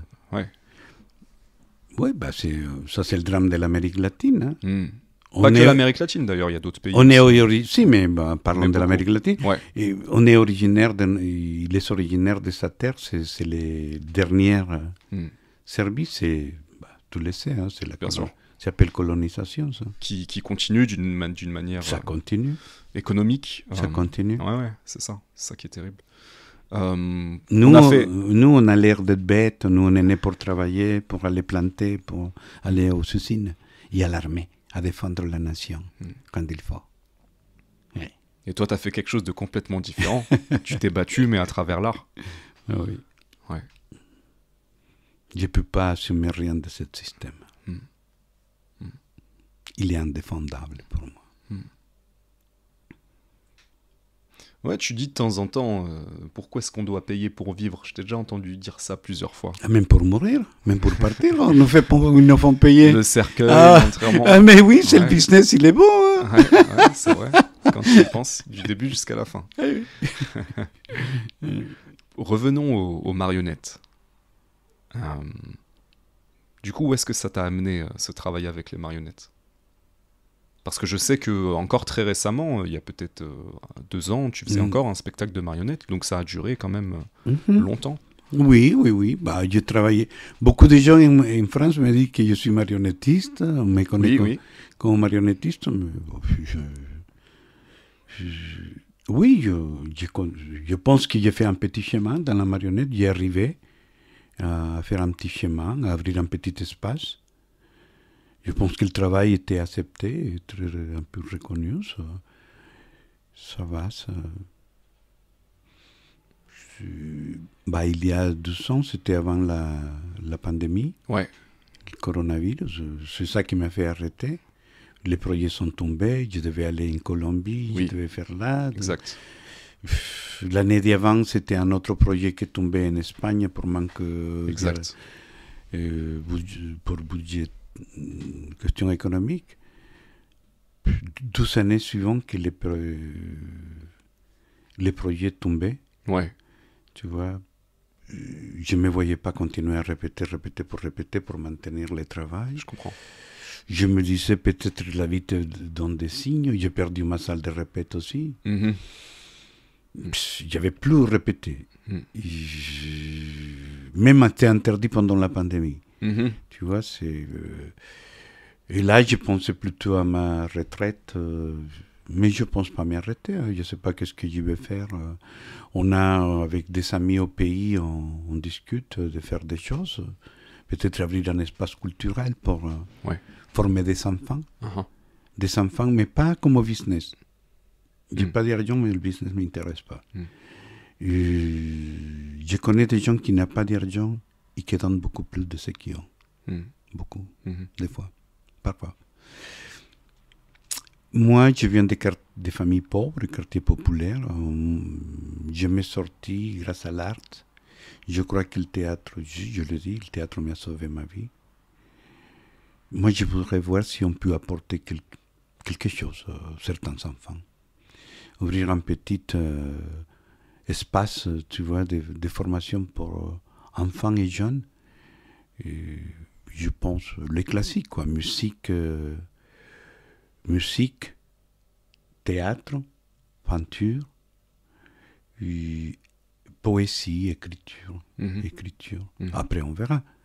Mais c'est l'idée. Et moi, dans ce moment, je n'ai pas vraiment de motivation de quoi dire. Okay. Oui, il y a des choses de quoi dire. Mais c'est-à-dire motivation de créer un nouveau spectacle. Oui, parce que je ne le fais pas comme un métier pour vivre. Oui. Pour moi, c'est comme un chemin de vie, une option de vie, une philosophie de vie. Ce n'est pas un métier pour gagner de l'argent. Bon, si je peux vivre de ça, tant mieux. Là, je ne sais pas quoi dire. Je sais pas quoi dire exactement. Tu vois la différence, ça. Parce que là, je ne sais pas si c'est pas nécessaire de dire des choses. Parce que les choses sont tellement évidentes. Et les gens ne veulent pas les voir, ou ils ont peur de les comprendre. Je ne sais pas. Qu'est-ce qu'on ne veut pas voir? Les grands mensonges. On voudrait même payer pour que les mensonges continuent à être réalité. On vit tellement trompés dans nos... ils nous ont vendu des fausses idées comme de la réalité et on les a acceptées. Les mensonges sont devenus notre réalité. Démocratie, religion, Dieu, je ne sais pas quoi, tu vois. Plein de trucs qui parasitent l'esprit humain. Ils te perdent. On est comme des âmes perdues. Regarde combien de gens cherchent les trucs de développement personnel. C'est vrai. Et les trucs spirituels, saints, hommes, vente de Bouddha, de tout ce qu'ils appellent la spiritualité, je ne sais pas quoi. Le bien-être, ça s'appelle. Il y a des marchés incroyables. Bien sûr, le bien-être, le dev personnel, le développement personnel, c'est un très très grand marché maintenant. Tu vends ton bouquin, c'est la nouvelle religion, c'est le nouveau business. On cherche à compenser quelque chose, on cherche à se retrouver. Parce on est tellement aliénés en fait. Et toi, je sais qu'à travers le théâtre, tu travailles beaucoup sur ça. Tu le disais un petit peu tout à l'heure. Tu vois, d'ailleurs, tu as tellement d'expérience que maintenant tu vois très rapidement la problématique de quelqu'un à travers son corps, ce qui est bloqué, la manière de se tenir. Exactement. Ça se voit. Tout de suite, ça se voit, sans avoir besoin d'en parler. Je sais que j'ai fait un petit peu de théâtre avec toi. Il y a quelques exercices que j'ai trouvé très intéressants. Je m'en souviens de deux.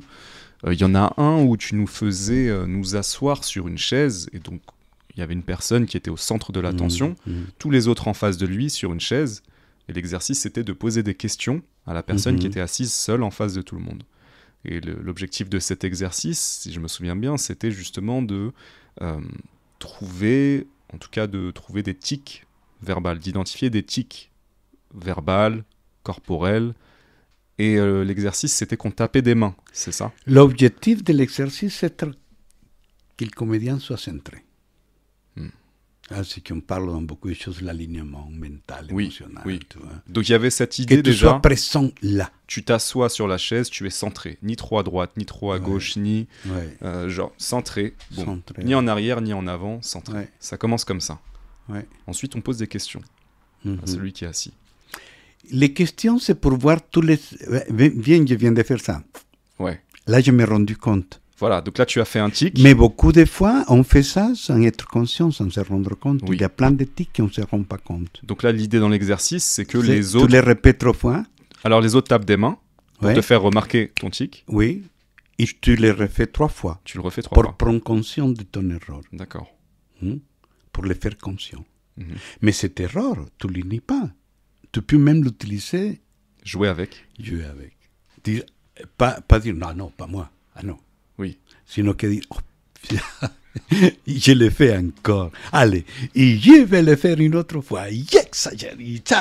Et là, tu prends conscience et tu peux l'utiliser comme par exemple, c'est partie du travail du clown aussi. Oui. Tu travailles avec les erreurs. Les erreurs. L'erreur qui peut être source de création, d'inspiration. Certains profs de clown disent que l'erreur, c'est le trésor. Oui. Magnifique. Mais les comédiens de théâtre conventionnel, non, jamais. Si j'ai fait une erreur, j'ai fait de ne pas montrer l'erreur. Tu vois, ce côté rigide, carré. Ça se voit plus. Mais pendant que là, tu assumes l'erreur. Oui. Tu te moques de ton erreur. Et tu le supères. Tu vois, c'est comme dans la vie. Tu as une maladie psychologique, je ne sais pas quand, un problème. Si tu ne l'acceptes pas, tu ne les comprends pas, tu ne peux pas les... Bien sûr. Il faut accepter.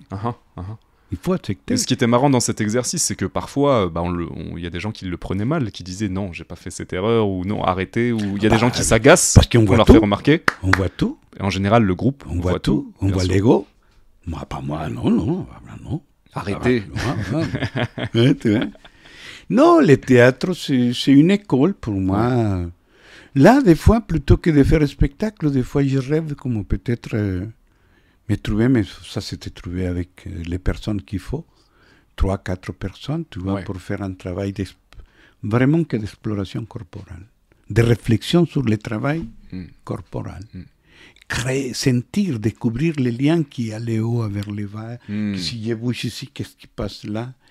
Les corps émotionnels, les corps sensibles, les corps expressifs, les corps physiques, tu vois. Et pourquoi le corps? Parce que le corps, c'est l'instrument du comédien. Et si le comédien il n'a pas bien entraîné son corps, il est mou. S'il n'a pas une bonne relation avec son corps aussi. Oui, il est mou. Ouais. Parce que ça, c'est quelque chose qu'on voit aussi dans le théâtre. Le peu de théâtre que j'ai fait avec toi, je me suis rendu compte qu'on prend très rapidement conscience de notre rapport avec notre corps aussi. Est-ce qu'on accepte notre corps ou est-ce que déjà on est dans le rejet de notre corps? Et quelles sont les blessures qui sont présentes dans notre corps et les tensions. Tu parlais de raideur tout à l'heure. Pour en revenir aussi à l'exercice, pour finir sur ça, je sais que tu m'avais dit que toi, quand tu le pratiquais cet exercice au Salvador, pendant la période de la Révolution, si mon souvenir est bon, c'était aussi un exercice de préparation à l'interrogatoire. C'est-à-dire qu'une personne est assise et toutes les autres personnes du groupe vont le questionner, mais on n'a jamais fait ça ensemble en tout cas, mais tu m'en avais parlé. L'idée était aussi de poser des questions difficiles, des questions qui fâchent, pour travailler à ne pas craquer. Exactement. C'est de te pressionner psychologiquement, tu vois, de te faire sentir que tu n'es une merde, que tu n'es rien, que tu vois, ou te faire rêver que tu peux être quelqu'un si tu collabores avec nous. On peut t'aider. C'était un exercice en fait de psychologique. Oui, parce que tout est dans le mental, hein, la résistance. Ton corps, il y a beaucoup de camarades qui n'ont pas craqué, qui ont subi des tortures, certains, ils sont même morts, ils ne sont pas donnés personne. Non, la lutte nous apprend beaucoup. Hein. Et là, tu vois qui on ne sait pas, peut-être moi j'aurais parlé sur des tortures. Hein. Qui sait? Bien sûr. Je ne sais pas. Hein. Bien sûr. Là, j'ai dit non. Bien sûr. Mais là, sur les tortures, tu t'imagines qu'on t'enlève les sons. Regardez. Non, c'est mieux de regarder Walt Disney, je comprends. Ignorer la réalité. Ignorer la réalité, tu vois. Mais non, la torture, ils sont terribles. Quoi. Ouais. Sont tu vois. Et je ne peux pas accepter tout ça. C'est pour ça que simplement qu'aujourd'hui, je me dis, est-ce que tout c'est évident? Est-ce que les gens ne veulent pas comprendre, n'ont pas compris, ou qu'est-ce que se passe? Ou ils veulent être... Tu vois? Mais jusqu'à qu'on soit... on ne peut plus, quoi, on ne peut plus. Ouais, asphyxié. Pourquoi arriver jusque-là? Moi, je ne prêche pas la révolution, ni la guerre, ni... Non. Je pense que simplement qu'on reste tous une semaine à faire la fête.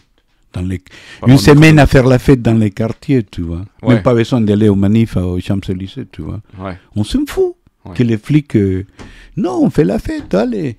Occupez-vous, réparez la maison que vous ne savez pas réparer. Sortez avec vos enfants. Depuis combien vous ne vous occupez pas de vos enfants? Allez, amusez-vous, jouez avec vos enfants. Vivez, tout simplement. Tu vois, une semaine, 10 jours. Il ne tient pas. Hein. Le système ne tient plus, ça c'est sûr. Si on mais on n'ose pas. Rappelle-toi qu'il y a un jeune français qui a écrit un texte très beau, Lavoisier, on s'appelle le discours de la servitude volontaire. C'est joli, ça. La servitude volontaire. Qu'est-ce que tu peux faire? Moi, à la fin, je me vois comme un vieux rêveur. Hein. Je dis les choses fortes. Moi, je ne me vois pas râler toute la vie jusqu'à la fin de ma vie. Si les gens comme moi tout seul, je peux pas. Hein. Seul, je peux pas. On a isolé beaucoup de gens. Moi-même, je vis isolé maintenant. Tu vois. Mais, par moments, ça me donne une petite idée de faire un petit truc, tu vois, pour voir si j'arrive à m'amuser, pouvoir raconter une petite... Je sais pas, mais ça m'inquiète pas non plus. Comme je n'ai pas fait le théâtre. Je fais le théâtre pour dire des choses, pour provoquer une réflexion. Oui. Pas pour me montrer. Et quand les comédiens qui disent, mais ça me manque un bon public, c'est pas mon public, c'est le public. C'est le public. C'est pas mon public. Tu vois, je les remercie de venir me voir moi, quand je joue, mais bon, c'est pas moi. J'ai pas besoin d'un public, j'ai pas fait du théâtre pour qu'on me voie. J'ai fait du théâtre avec l'idée de provoquer des réflexions sur certains thèmes, tu vois, qu'il faut réfléchir dans ce moment. Par exemple, tu sais que j'ai travaillé sur l'eau, la différence, Quasimodo, c'est mettre l'accent sur les trucs de la différence qu'on vit dans cette société. On ne peut pas être différent. On ne veut pas qu'on s'habille différent, on ne veut pas qu'on ait des prénoms différents, qu'on ait une couleur différente. Putain, hein. Tu vois. Et là, c'est... Des fois, je crois que la première idée qui me venait, c'était trop grossier. C'était quoi la première idée? De dire, et je sais que les gens n'aiment pas les grossièretés, moi non plus. Oui. De dire aux gens, mais putain, mais c'est bête, c'est con tout ça. Ouais. Tu vois, simplement c'est bête. On vit dans un absurde. C'est absurde. Si vous analysez la société française d'aujourd'hui, si vous l'analysez vraiment, il y a un grand dysfonctionnement plutôt qu'un fonctionnement. Tu vois. Les gens acceptent tout. Bon, ça va, un jour. Mais de dire aux gens que c'est absurde ce qu'on vit. Je ne parle pas de la vie. Hein. La vie est belle. La vie, la nature, ça, j'ai aucun problème. Tu parles des humains. Oui, de système de domination, parce que c'est ça qui... D'intérêt financier. C'est ça qui abîme la vie de l'être humain. Ça, c'est qui crée trop de drames, de douleurs, tu vois. C'est pas simplement parce qu'ils sont des frics. Non, je m'en fous. Je m'en fous. C'est... Comment est-ce possible, comme je te disais au Salvador, comment est-ce possible que 14 familles fassent insupportable la vie à des millions d'êtres humains? Même ici, c'est pas... Dans le monde, disons, l'1% possède, je ne sais pas combien de richesses. Et tout nous paraît normal, quoi.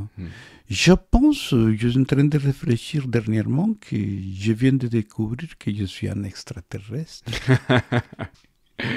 Je me sens comme un extraterrestre. Je ne m'identifie pratiquement pas à la majorité des pratiques humaines. À la servitude, tu vois, je ne m'y habitue pas. Tu vois, je ne peux pas aller griter. Toujours pas, à ton âge. Je ne peux pas aller crier à un stade, tu vois, ou à un meeting politique, tu vois, on a gagné. Tu vois, c'est eux qui ont gagné, nous, on n'a rien gagné. On n'a rien compris. On va payer. On va payer. On a parlé du premier exercice de théâtre, je pensais aussi au deuxième qui m'a marqué, dont je me souviens. Mais d'abord, tu travailles le mouvement dans l'espace, avec la parole. J'allais venir à ça. L'exercice du mouvement dans l'espace, donc on est tous en train de marcher dans une salle. Ça commence par le regard. On doit regarder les personnes qu'on croise.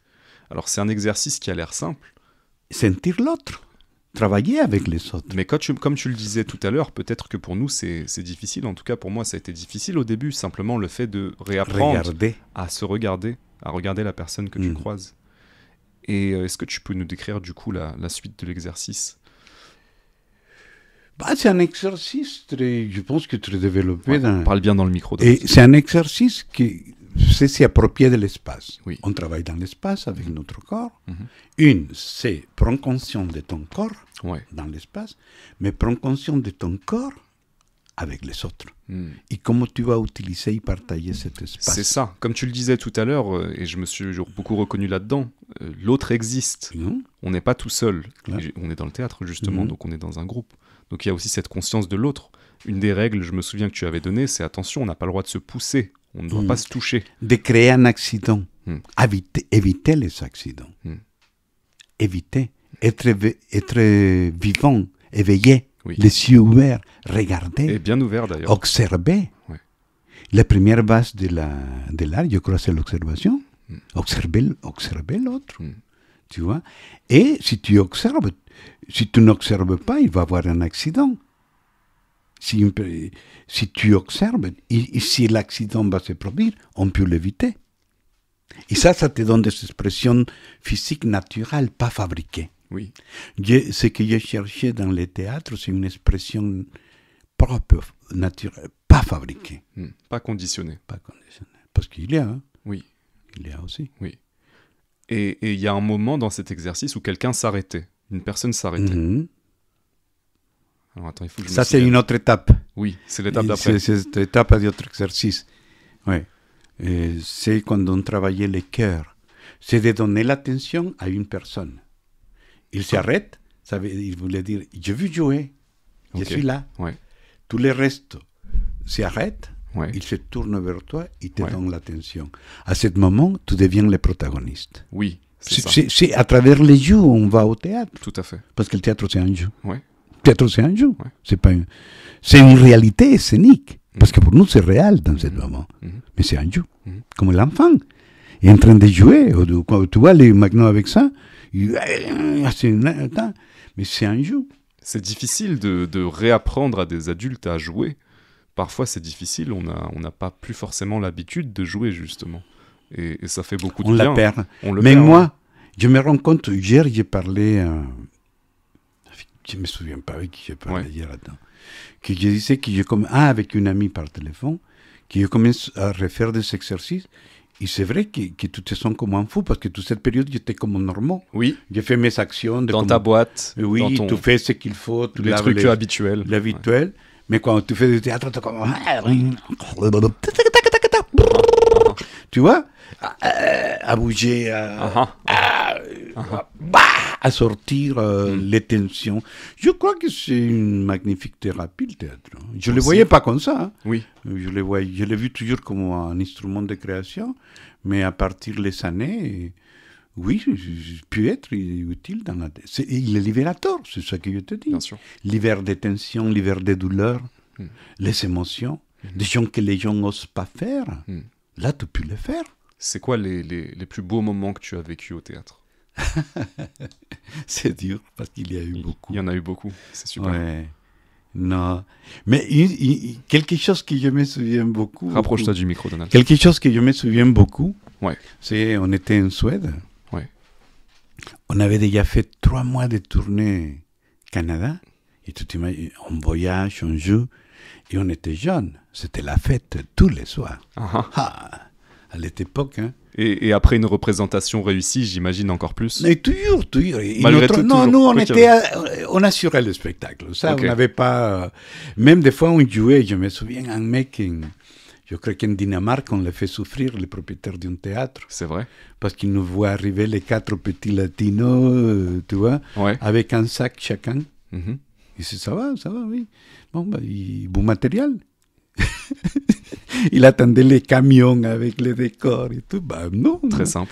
Et les mecs commencent à avoir peur. Et là, on a joué. Nous, on était tellement forts, tellement sûrs de notre travail, qu'on jouait. Ah oui, tu te souviens, hier, les gens sont partis du spectacle. On jouait, nous. Les mecs flippaient. Le théâtre était plein. Nous, on a eu la chance d'avoir toujours des publics. Et le public a adoré votre spectacle? Oui. Non, notre travail était accepté. Était accepté. Avait un niveau. C'est tout le travail de tous les jours. C'est pas de la magie. Il faut travailler tous les jours. C'est tout. T'entraîner, assouplir ton corps, la voix. Chercher des manières différentes de dire les choses. Pas les dire de la mienne. Tu vois, c'est un travail. Ouais. Et du coup, c'était quoi ces beaux moments?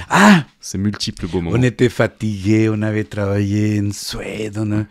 Bon, on était allés, des amis nous allaient inviter à danser le soir.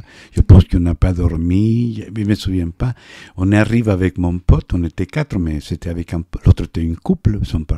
On est parti avec mon pote David et on n'a pas dormi. Le lendemain, on arrive au théâtre. On était morts tous les deux. Mais morts, vides, fatigués. Le public, le théâtre de 500 personnes.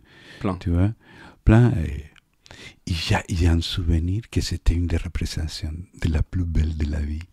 Je ne sais pas de où est sortie l'énergie, mais on était... Mais lui, moi, il y en a commenté. Il dit, putain, il n'y a pas de loi. Il n'y a pas de loi.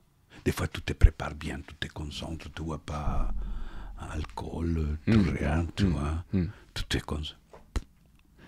Nous, ces jours, on était mais vraiment fatigués, que tu disais, qu'est-ce qu'on va faire? La présentation était merveilleuse. Tu m'as dit une fois que parfois dans le travail théâtral, les choses les plus intéressantes sortent quand on est fatigué. Est-ce que c'est pas parce que justement il y a des barrières qui sautent? Ils disent que depuis 12 heures de travail, ça commence à sortir parce que les barrières mentales tombent. Le policier intérieur, les flics internes, et ça se libère. Il y a des choses ça s'échauffe les corps, ça s'échauffe l'imaginaire. Aussi. Tu prends... Oui. Mais tu vois, pour des gens qui font pas nécessairement de théâtre, imaginer jouer pendant 2 heures, ou en tout cas faire des exercices pendant 2 heures, c'est énorme. Mais pour nous, c'est rien. Vous avez fait du théâtre parfois pendant tous les jours, toute la journée. Moi, on peut commencer à improviser. Et ça peut durer... Jusqu'à qu'on se fatigue. Nous, on n'avait pas d'heure limite.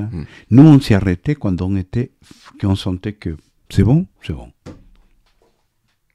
Et ça pouvait durer des heures et des heures et des heures. Nous, avec la troupe qu'on avait au Salvador, je pense qu'on improvisait 4 ou 5 heures de suite sans s'arrêter. Waouh. Improviser. Incroyable. Moi, j'ai développé beaucoup l'improvisation. Non, le théâtre, qu'est-ce que je peux te dire? Ça peut être, pour d'autres personnes, c'est le sport. Pour d'autres personnes, c'est l'écriture, ou n'importe quel métier.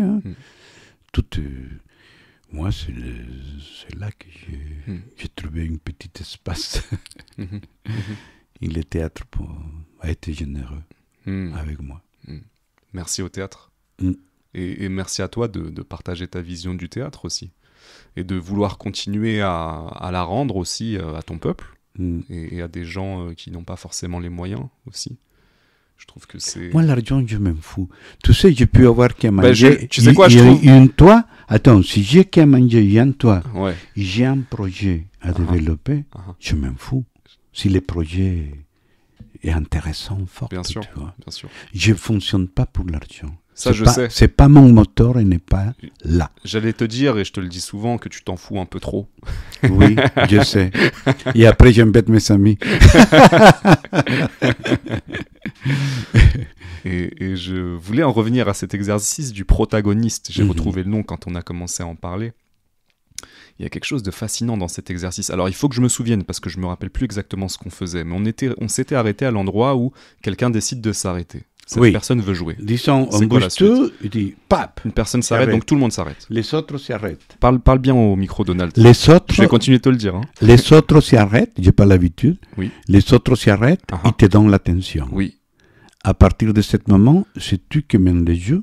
Disons qu'on vient au jeu classique, les coryphées, les protagonistes, et les chœurs. Tu fais ça, tac. C'est comme une idée qu'on doit t'envoyer la lumière. C'est te donner l'attention. Donc le protagoniste est le centre de l'attention et tous les autres Regarde Chaplin. Chaplin, analyse Chaplin. Il est différent aux autres. Déjà dans son avis, dans sa manière de marcher et tout. Tous les autres le servent comme des décors. Et tous les autres font les trucs normaux. C'est lui qui fait les trucs différents. C'est lui le protagoniste. C'est lui le protagoniste. Et donc les autres, comme s'ils étaient des rayons de soleil, sont tous dirigés vers le protagoniste. Et donc le protagoniste bouge, il peut aller jouer avec quelqu'un, il peut se mettre en face de cette personne, et tous les autres, comme des rayons de soleil, sont censés le suivre. Tu les donnes la lumière tout le temps. C'est ça. L'attention. Ouais. Et tout participe dans son jeu, tu l'aides à jouer. Mais c'est lui qui guide tout le temps. C'est pas toi qui vas s'y approprier. Oui. Tu l'accompagnes dans sa proposition, c'est le guide. dans ce jeu. Et ça... Et comme ça tourne. Oui. Il n'y a pas un seul, parce que dans les trucs conventionnels, il n'y a qu'un.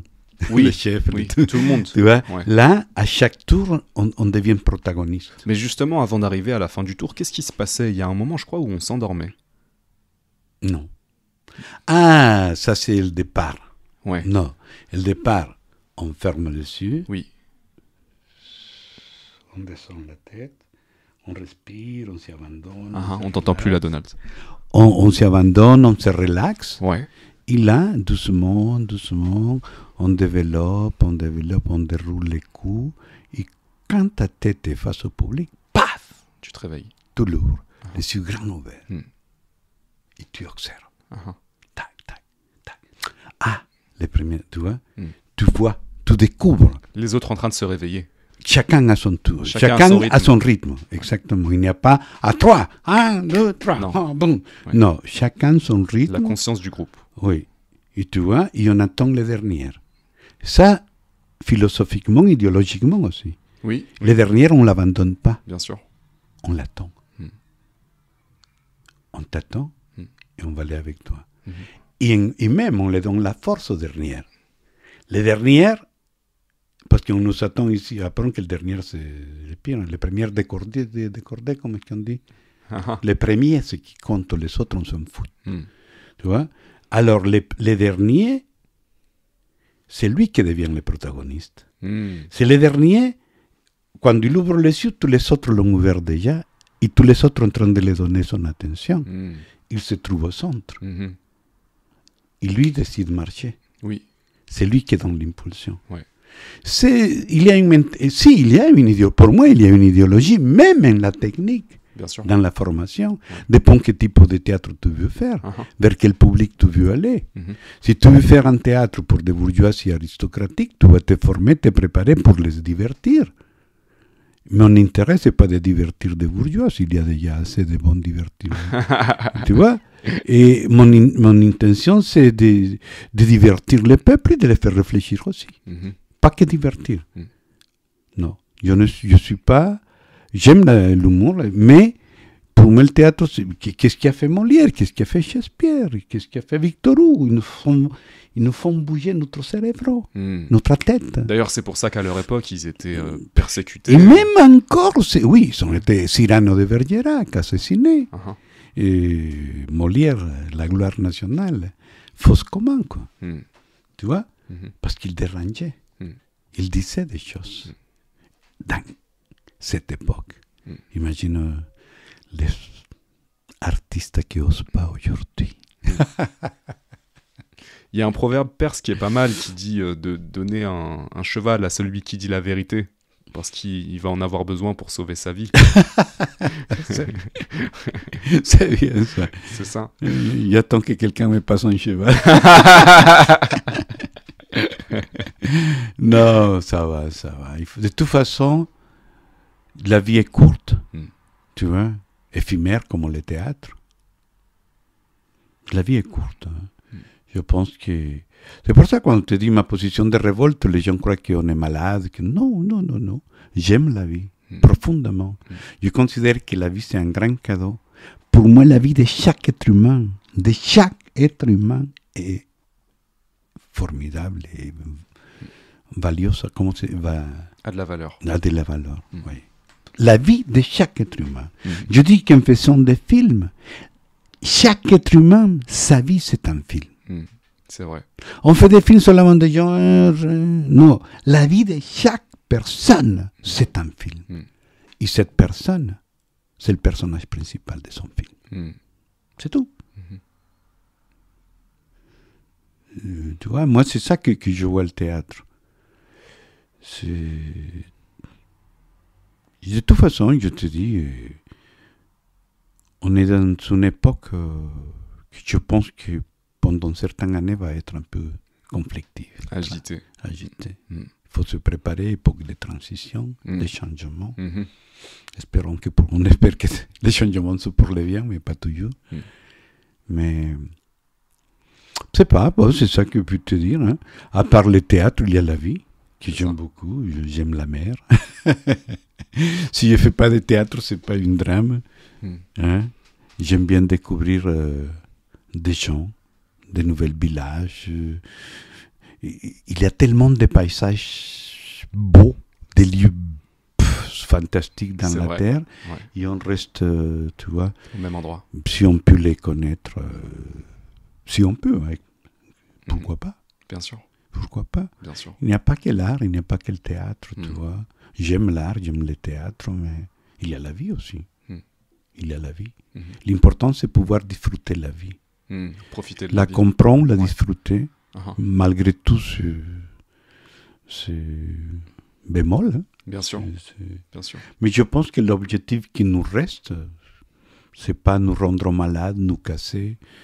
Et tu vois, même je crois plus dans la lutte armée, je crois pas. Je crois pas. J'ai cru à un moment dans mon pays, mais je crois pas. Je crois plus. Je pense que ce qui nous reste à nous, c'est retrouver notre petit bonheur à chacun. Cultiver votre jardin, notre jardin, tu vois. Voltaire. Faire le que chaque personne, chaque être humain le procure un peu de plaisir. Tu vois. Même dans des choses simples. On n'a pas besoin d'être milliardaire pour avoir des plaisirs. Je pense que c'est ça. C'est ça. Je pense que tout c'est un mensonge.